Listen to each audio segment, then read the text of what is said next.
আসসালামু আলাইকুম। কেমন আছেন আপনারা সবাই? আশা করছি ভালো আছেন। আল্লাহর অশেষ রহমতে আমরা অনেক ভালো আছি। এই তো আলহামদুলিল্লাহ, আমাদের এই ঢাকা শহরে কেরানীগঞ্জে এখন বৃষ্টি এসে পড়লো। আল্লাহর রহমতের বৃষ্টি দেখেন হাতে নিচ্ছি। আলহামদুলিল্লাহ, আল্লাহ আমাদের উপরে রহমত করছে, তাই বৃষ্টি চলে আসছে।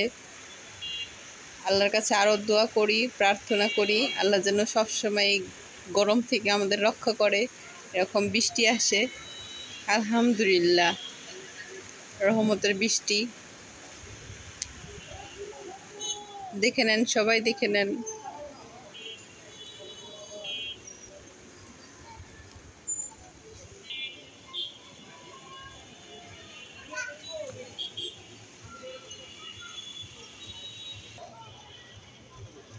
সাফরিনা, বৃষ্টি আসে আম্মু। হ্যাঁ, বৃষ্টি